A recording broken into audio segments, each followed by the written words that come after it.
I need to tell you something.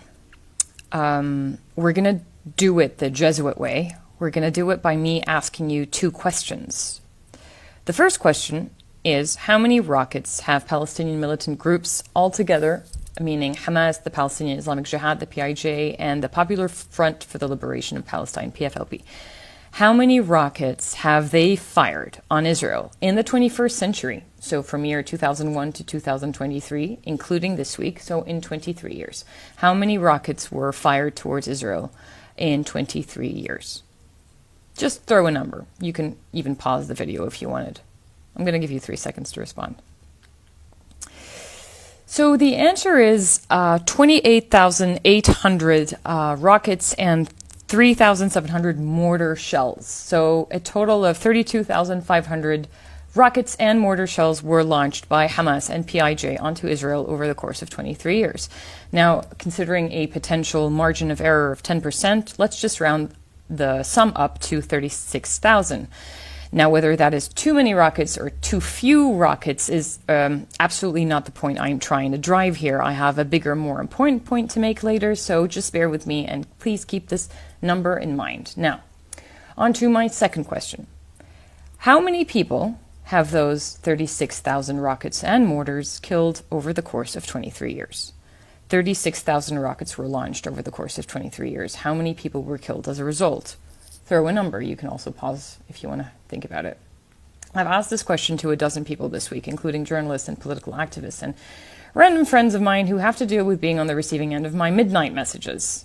Honestly, not one person said less than 5,000. So I am asking you, how many people were killed by Hamas and PIJ rockets and or mortar shells over the course of 23 years? Ready for the answer? 69 people were killed by 36,000 rockets launched over 23 years, including the 5 quote-unquote wars on Gaza. To be precise, 69 people, 2 goats, and a number of cows. Luckily, Zionist and Israeli sources keep a really good record of kills, sharing their name, age, location, and profession, and I've compiled them. And here is the list that we are going to read together. So amongst those people, you've got 41 adult civilians, including 3 Arab Israelis, 10 Israeli army soldiers, 4 Israeli children, including 1 2-year-old plus 3 4-year-olds, 2 Palestinian children, including 1 6-year-old and 1 13-month-old baby, 5 Palestinian adult civilians, 1 Jordanian civilian, 2 Thai civilians, 4 foreign workers, plus a number of cows and 2 goats. I am not trying to posit whether that is too many victims or too few victims. In the world that I wish to live in, the number I strive for is 0 victims on planet Earth, but that discussion is better suited for another time, as it is not the primary point I aim to make. This is the point I aim to make. Does the Israeli government genuinely believe that people are naive enough to believe that Palestinian militant groups have what it takes to fire a rocket and kill more than 500 people at Ahli Hospital in one go? They were barely able to achieve 10% of those kills over the course of 23 years with 36,000 rockets fired. And don't talk to me about the Iron Dome, because the Iron Dome became functional only in 2011. Hamas and PIJ had a full 10 years of rocket launching without an Iron Dome. And the number of victims is 28 kills during those 10 years.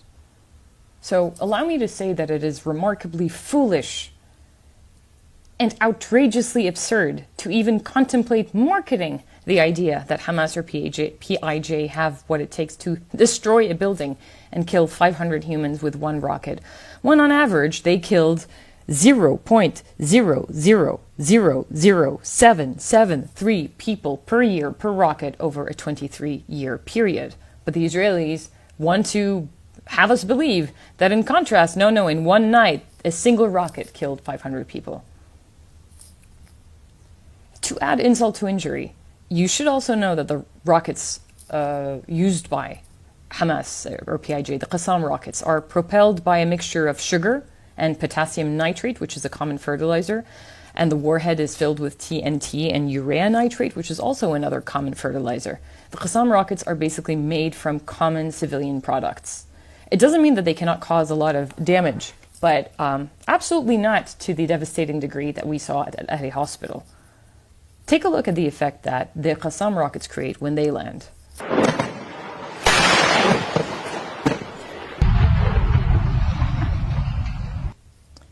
Okay, now take a look at the bombing of the hospital.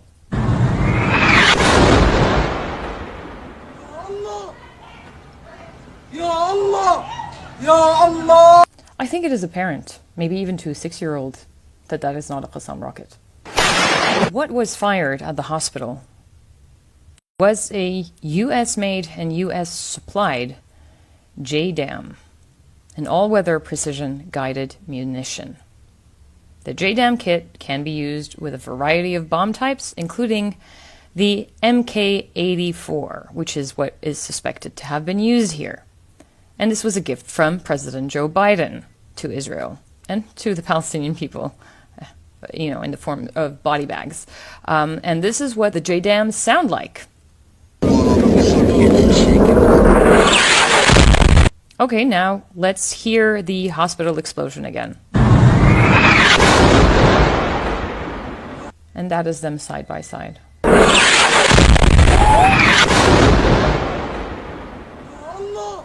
Regardless of what you may think of Hamas or the Israeli army.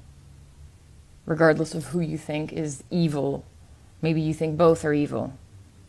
It is fascinating how egregiously as asymmetrical is the arsenal of Hamas or PIJ versus the arsenal of the Israeli army, and what both are doing with it.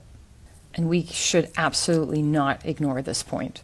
The Israeli army is not only the most powerful army in the region, but one of the most powerful armies in the world. They have 600 different aircraft, with the world's second largest collection of the famous F-16s Fighting Falcon and its variants. They have over 360 F-16s in active service.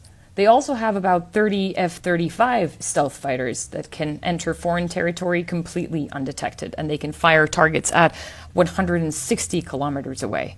Not to mention the horde of unmanned aerial vehicles like drones, which, by the way, is an Israeli invention. They have a dozen air-to-air refuelers and 24 special mission airplanes, and not to mention the entire U.S. arsenal at their beck and call.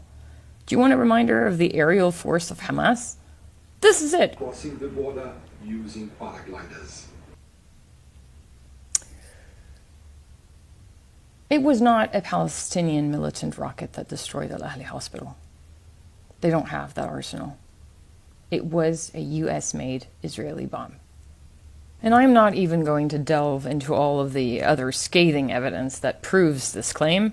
How when the hospital was hit, the Israelis, through their official channels, cheered the destruction of terrorists. But when the gruesome reality of civilian casualties emerged, they backtracked and they deleted the tweet. And then they blamed it on a rocket fired by the Islamic Jihad that malfunctioned.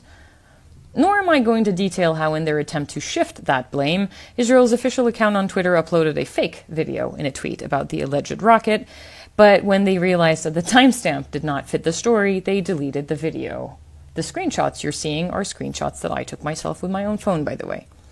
Nor am I going to remind you that they called the hospital 3 days in a row to tell them to evacuate. You can go listen to the press conference given by the Anglican Archbishop, Hussam Naum, where he says he received specific warnings by phone for 3 days straight to evacuate the hospital.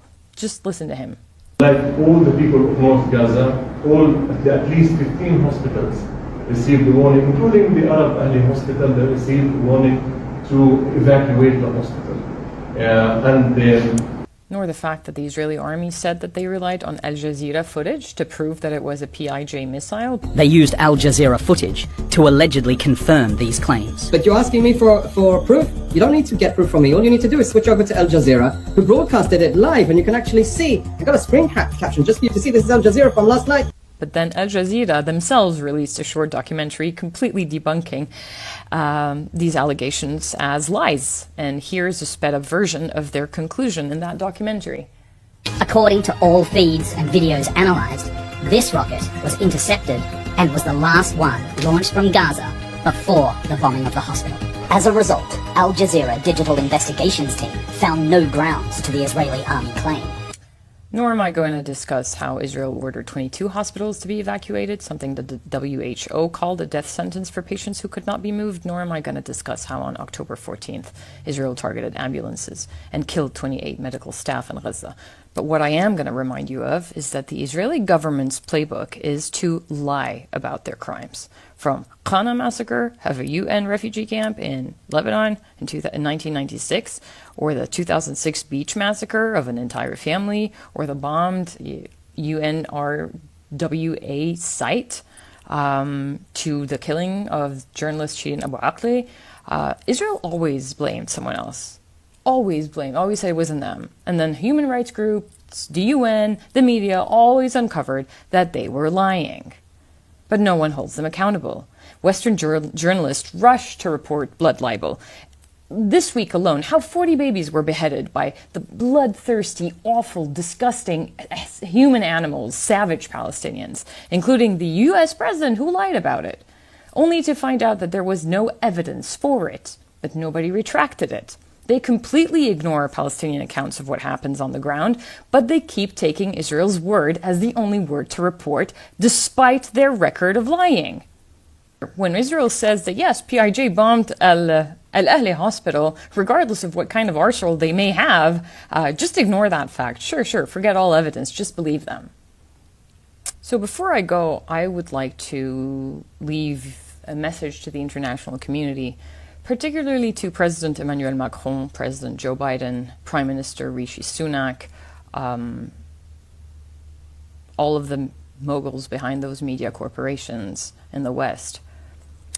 You are the architects of unspeakable horror. You are the embodiment of gross incompetence and sadistic cruelty. Your legacy in the history books will forever brand you as enablers of the genocide of one of the world's most impoverished, defenseless, and vulnerable populations.